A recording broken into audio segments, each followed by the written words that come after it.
Hi friends, welcome back to KMB dream works. ఈరోజు మన movie review ఏంటంటే అర్జున్ దాస్, అన్నాబేన్, యోగి బాబు ముఖ్య పాత్రలో నటించిన కాన్ సిటీ. ఇది ప్రస్తుతం నెట్ఫ్లిక్స్లో తెలుగు ఆడియోతో అందుబాటులో ఉంది. ఇక ఈ మూవీ ఎలా ఉందంటే నాకైతే జస్ట్ యావరేజ్ వాచ్గా అనిపించింది. స్టోరీ లైన్ ఏంటంటే మంగళూరు బ్యాక్డ్రాప్లో సాగే కథ ఇది. శరవణన్ మిత్ర భార్యాభర్తలు. వీరికి జీవ అనే చిన్న కొడుకు ఉంటాడు.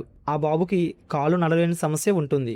శరవణన్ మిత్రల మధ్య గొడవలు జరిగి ఇద్దరు విడిపోవాలనుకున్నా కేవలం కొడుకు జీవ కోసం ఒక ఇంట్లో కలిసి ఉంటూ ఒక చిన్న హోటల్ నడుపుతూ ఉంటారు. వీరితో పాటు మిత్ర తమ్ముడు జానకి కూడా ఉంటారు.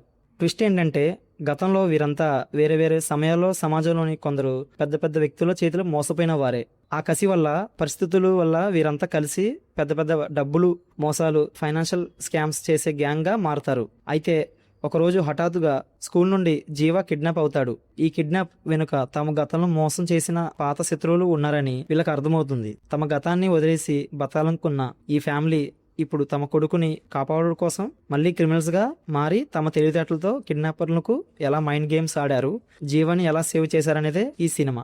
ప్లస్ పాయింట్స్: సినిమా స్టార్టింగ్ చాలా ఇంట్రెస్టింగ్గా ఉంటుంది. ఈ ఫ్యామిలీ బ్యాక్గ్రౌండ్, కొడుకు కోసం వాళ్ళు పడే తపన, వారి మధ్య ఉండే బాండింగ్ చాలా బాగా చూపించారు. అర్జున్ దాస్ తన బేస్ వాయిస్తో సీరియస్ అండ్ ఎమోషనల్ యాక్టింగ్తో అదరగొట్టాడు. అన్నాబేన్ క్యారెక్టర్కి మంచి ఇంపార్టెన్స్ ఉంది. ఆమె నటన బాగుంది. యోగి బాబు కామెడీ సీన్స్ అక్కడక్కడ నవ్విస్తాయి. కెమెరా వర్క్ బాగుంది. ముఖ్యంగా మోసం చేసే సీన్స్, స్కామ్ స్కిన్స్ కోసం వాడిన కెమెరా మూవ్మెంట్స్ కొత్తగా అనిపిస్తాయి. బ్యాక్గ్రౌండ్ స్కోర్ సినిమాకి మంచి బూస్ట్ ఇచ్చింది.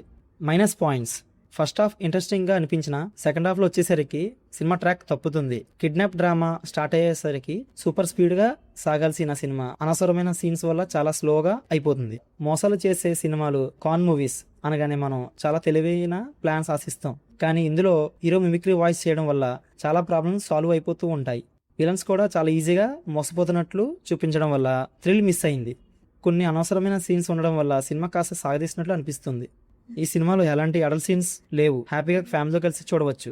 ఫైనల్ నా వర్త్ ఏంటంటే కాన్ సిటీ ఒక పర్వాలేదనిపించిన crime comedy drama. First half బాగున్నా సెకండ్ హాఫ్ కాస్త ఓపికను పరీక్షిస్తుంది. వీకెండ్లో పెద్దగా అంచనాలు లేకుండా ఓటీటీలో ఒకసారి సరదాగా చూడవచ్చు.